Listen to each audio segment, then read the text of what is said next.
yeah, I'm 10, 12 years in, I got 4 MVPs and 4 championships, like, but do I still want to do this shit? You know what I'm saying? Because you know how hard it is. Some people say, I want to go play baseball. Right? Yeah. And then I want to come back. Or some people say, I'm going to go 22 straight. Coward. We come to practice, he's on one leg. Like he was hurt the second year, he was on one leg the whole year and played 82 games. Wow. Like, and so he practiced every day and he played every game on one leg. And so you're like, man, MJ, why don't you just sit up? How can I be the leader of the team and sit out and y'all going through all the credit? I gotta be there. I twisted my ankle and I had a teammate, David Greenwood.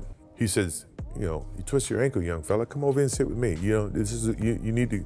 I said, no, man, I'm trying to make a name for myself. There's no way I can sit. You know, I need to get out there and show what I'm capable of. I want to play. I want to win. I want to make an impact. Kevin Durant just crossed a line that nobody saw coming. On LeBron's podcast, he casually threw shade at Michael Jordan while LeBron sat there laughing. They thought nobody would call them out. They were wrong. Because Jordan's response didn't need words, it needed facts. And what he revealed will make you question everything you thought you knew about today's NBA superstars. The Mind the Game podcast was supposed to be real basketball talk from real basketball players. That's how they marketed it. But here's what it actually became. 2 guys sipping wine, gossiping about NBA legends, taking shots at the greatest players who ever lived. And if you pay attention to the episodes, there's always an agenda lurking underneath, always a target. And that target, more often than not, is Michael Jeffrey Jordan. During one episode, a fan asked about the triangle offense. LeBron and KD barely took it seriously, dismissing it as outdated, something that wouldn't work in today's game. Then they started talking about ring culture, how championships are overrated, how it's all anyone talks about. LeBron actually said he doesn't understand why rings are the be-all and end-all of everything in basketball. Think about that for a second. The guy chasing Jordan's legacy is now saying rings don't matter that much, but that wasn't even the worst part. Durant started talking about career longevity. He painted this picture like he was dropping wisdom, talking about how hard the grind is after 10 or 12 years in the league. Then he said it. Some people say, I want to go play baseball. Yeah, and then I want to come back. He paused, smiled, and added, some people say, I'm going to go 22 straight. LeBron started laughing. The camera caught it. He knew exactly what Durant was doing. Comparing Jordan, who retired to play baseball, to LeBron, who's played over 20 consecutive seasons. And in that moment, they weren't just having a conversation, they were making a statement. They were saying, Jordan quit. They were saying longevity matters more than greatness. To have a long career, that's the goal, to be in the league for 20 years. I tell you, that's the goal. You know, there's no turning on here, turning off here. It's just 110% at all times. So, you know, if I burn out, I burn out. Pierce had it poked away, stolen by Jordan. Lojas down on the floor. It's loose to Humphries. 4 to shoot. Humphries 3. You like the idea. Jordan coming up with the steal. Oh, look at that. The 40-year-old dives to the hardwood. What do you think of when you hear the term load management thrown around? It shouldn't be needed, first and foremost. You know, I never wanted to miss a game because it was an opportunity to prove. It was something that I felt like, you know, the fans are there to watch me play. I want to impress that guy. You know, it's all about winning championships and winning. Here's the problem with Durant's cute little comment. It completely ignores the context of why Jordan retired in 1993, and that context changes everything. Jordan didn't wake up one morning and decide, you know what, I'm bored, let me go play baseball. His father was murdered that summer, killed in cold blood during a robbery. James Jordan, the man who pushed Michael to greatness, was gone. And Michael Jordan, at the peak of his powers, walked away from basketball to honor his father's memory and pursue the dream they'd talked about, playing professional baseball. So when Durant casually throws out, some people play baseball with that smirk on his face, he's not just being ignorant, he's being disrespectful. He's reducing one of the most painful moments in Jordan's life to a punchline. And LeBron, sitting right there, laughing along, co-signed it. Let's talk about when Jordan retired. Was it after a first-round playoff exit after getting embarrassed in the finals? No. Jordan retired after winning his 3rd straight championship. He reached the absolute pinnacle of basketball. He did something Magic Johnson never did, something Larry Bird never did, something Isaiah Thomas never did, a three-peat, and he did it while dealing with the grief of losing his father. Basketball experts, former players, fans, they all agree that Jordan's 1991 to 1993 peak was the greatest stretch of basketball ever played. Some call it the best player at his best, so calling that quitting isn't just wrong, it's insulting. Now here's where it gets really interesting. Who's making these comments? Kevin Durant, one of the biggest quitters in NBA history. In 2016, after losing to the Warriors in the playoffs, Durant joined them. He joined the team that beat him, the 73-win team that already had Stephen Curry, Klay Thompson, and Draymond Green. That move is widely considered the most spineless, gutless decision in league history. If you want to talk about quitting, That's the definition. And it didn't stop there. Since leaving Golden State, Durant quit on Brooklyn, demanded a trade, couldn't handle the pressure. Then he went to Phoenix and quit on them too. He couldn't even last 3 years without demanding out. This is the guy calling Michael Jordan a quitter. Then there's LeBron. When things got tough in Cleveland the first time, he took his talents to South Beach. When the Heat started declining in 2014, he bolted back to Cleveland. Then when that didn't work out, he ran to Los Angeles. Every time adversity hit, LeBron found the nearest exit. So for these two to sit on a podcast and mock Jordan for stepping away after a three-peat following his father's murder, that takes a special kind of nerve. The disrespect didn't end with the baseball comment. Durant kept going, talking about how the real goal for an NBA player should be playing 20 years, not winning championships, not MVPs, not maximizing your talent every single season, just longevity, just sticking around. And LeBron agreed, nodding along like this was some profound truth. All right, Laker Nerd asks, why is the triangle offense less utilized in today's game? To try to run the triangle offense right now, it'd be very challenging just because how the game is played and also how defense is covering. 10 to shoot. Jake going right to the rack. No defensive communication. Why is ring culture so much more prevalent in the NBA than in other sports? It's funny, I don't know. I don't know why it's discussed so much in our sport and why it's the A-all, B-all of everything. What you just said is one of the most insanely idiotic things I have ever heard. Like you mentioned a little bit about today's game, because we had Clever on here and he talked about load management. He said, I don't know what the hell that is. Where is it going? And that's number one. And number two, how do we get it back? Even for me, I love the NBA game, but then I turn on to a game, right? And then the stars are not playing because of load management. It's hurting the game. This is where Jordan's entire philosophy destroys their argument without him even needing to address them directly. Michael Jordan never chased longevity, he chased perfection. Every single season, his goal was simple: maximize himself and maximize his team, win championships, win MVPs, dominate on both ends of the floor, leave everything out there, and if that meant a shorter career, so be it. Jordan said it himself. If I burn out, I burn out. That means my career is short and I'll go play golf somewhere. Compare that mindset to what Durant just said.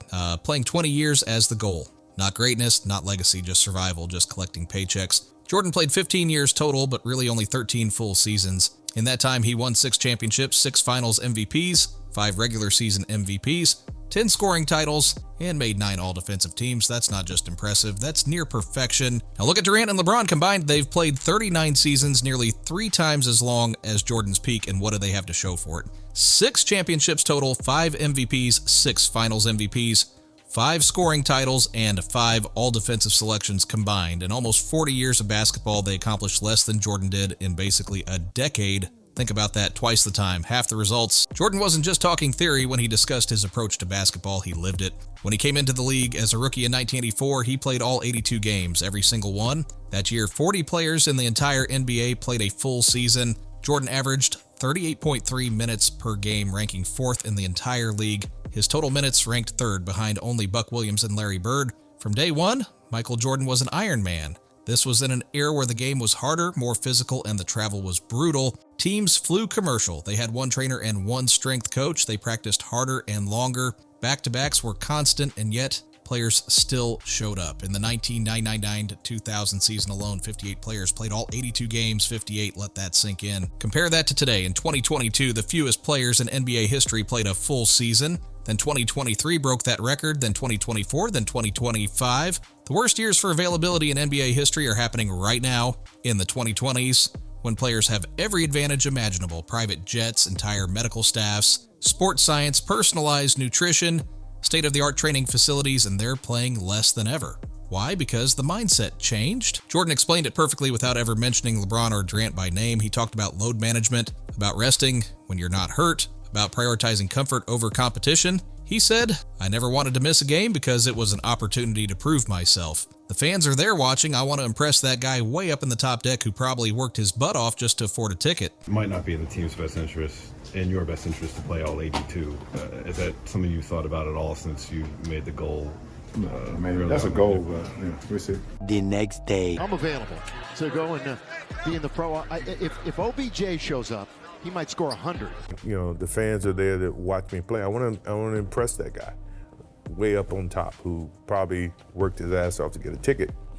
or to get money to buy the ticket. You really cared about the guy who sat in the top deck at the Palace in Auburn Hills to watch you when you came to Detroit? Yeah, because I know he's probably yelling at me, and I want to shut him up. So if the guys are coming to watch me play, I don't want to miss that opportunity. Now, physically, if I can't do it, then I can't do it. But physically, if I can do it, and I just don't feel like doing it, that's a whole different lens. That's the difference. Jordan respected the game, he respected the fans. He understood that being an NBA player is a privilege, not a burden. When you make $95 million and you're sitting out games because you're tired, that's a slap in the face to everyone who paid to see you play. LeBron has only played a full 82-game season once in his entire career. Once. In over 20 years, guys like Bird, Kobe, Duncan, even Allen Iverson did it multiple times. But the so-called face of the NBA, the guy chasing Jordan's throne, he's played a full season one time. And here's the thing. When LeBron rests, when he load manages, it sends a message to the entire league. If the best player can sit out, why can't everyone else? It trickles down. Role players start resting. Bench guys start resting. The whole league adopts the mentality that games don't really matter unless it's the playoffs, and even then, guys are sitting out playoff games now. Jordan's era was different because Jordan set a different standard. When Michael Jordan was the face of the NBA, players showed up, they competed, they played through injuries. Jordan himself missed 64 games one season. With a broken foot, management wanted him shut down for the year. Jordan refused. He came back and played limited minutes. But when the game was on the line with 30 seconds left, he demanded to be on the floor. The crowd roared. Jordan got his way, and he played. That's leadership. That's what a face of the league looks like. There's a story that perfectly captures Jordan's mentality. Artis Gilmore, a former Bulls player, told rookie Michael Jordan, "If you expect to play a long time in this league, you better quit mopping up the floor." Basically, stop diving for loose balls, stop playing so hard, preserve yourself. Jordan's response, "What? He's crazy. That's what basketball is all about." Artis Gilmore told me one time, he played for Chicago, he said, "If you expect to play a long time in this league, you better quit mopping up the floor." And I thought, well, he's crazy because that's what basketball is all about. Bird takes it away from Wilkins, goes to the floor and gets it. Gets it up ahead. Yeah, I'm 10, 12 years in, I got 4 MVPs and 4 championships, but do I still want to do this shit? You know what I'm saying? You know how hard it is. Some people say, I want to go play baseball. Right? Yeah. And then I want to come back. Or some people say, I'm going to go 22 straight. This rest stuff just drives me crazy. You're playing basketball for a living, okay? I understand if you're working in a coal mine, that you may need a rest day after it. You're playing basketball. But you have to really play hard. Does that hurt you physically?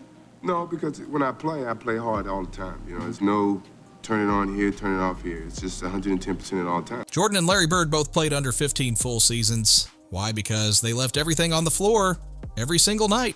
Diving for balls, playing lockdown defense, doing whatever it took to win. They didn't pace themselves. They didn't think about year 20. They thought about that night's game and that year's championship. Durant and LeBron have been playing for their own individual glory for years now.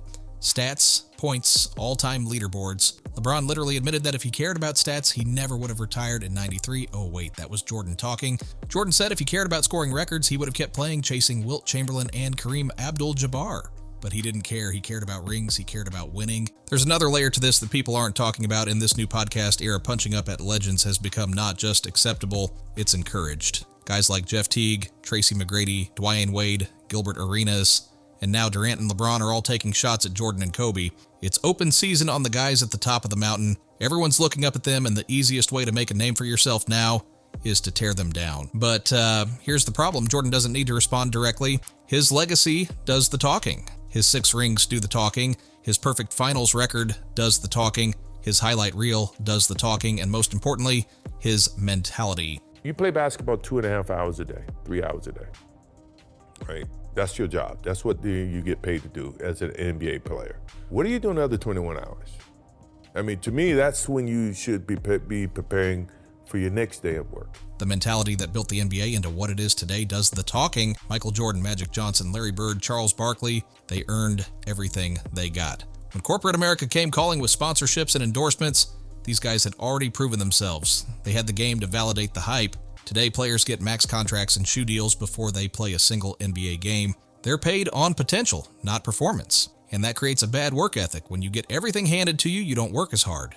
You don't appreciate it the same way. Jordan's rookie contract was nothing compared to what rookies make now. He had to earn every dollar, every endorsement, every bit of respect. And that hunger, that edge, that's what made him great. That's what modern players are missing. So when Durant says the goal is playing 20 years, he's exposing the difference between his generation and Jordan's. Jordan's goal was never to just stick around. It was to dominate, to be the best, to leave a legacy that nobody could touch, and he did that in 13 full seasons. Durant and LeBron have had almost 40 combined seasons, and they're still chasing Jordan's ghost. Here's the kicker. NBC recently brought Michael Jordan back into the NBA fold. Why? Because even now, even after retiring over 20 years ago, Jordan has more power and influence than LeBron James and even Adam Silver. If Jordan speaks, people listen. If Jordan says players should compete, should play every game, should respect the fans, that message resonates. It changes the culture. That's Jordan's real response to Durant and LeBron. Not words, not a podcast, not a Twitter rant. His response is his continued relevance. His response is that his name still carries more weight than anyone in the game today. His response is that when the NBA needs to fix its culture problem, they don't call LeBron, they call Michael Jordan. Durant and LeBron can laugh on their podcast all they want. They can dismiss rings, dismiss the triangle offense, dismiss everything Jordan built. But at the end of the day, they're still measured against him. Every debate still comes back to him. Every all-time list still has him at the top. And no amount of longevity will ever change that. Because Michael Jordan didn't chase years, he chased greatness. And greatness doesn't need 20 years to prove itself. It just needs one moment, one game, one season to show the world what the best looks like. Jordan had 13 of those seasons. Durant and LeBron combined still haven't matched him. So yeah, Michael Jordan responded to Durant and LeBron. He just didn't need to say their names to do it. His legacy, his mindset, his entire approach to basketball, that's the response. And it's louder than anything they could ever say on a podcast. If you think today's NBA has lost its way, hit that like button. If you think players need to start respecting the game and the fans again, drop a comment. And if you want to see more breakdowns exposing what's really going on in basketball, subscribe, because this conversation is far from over.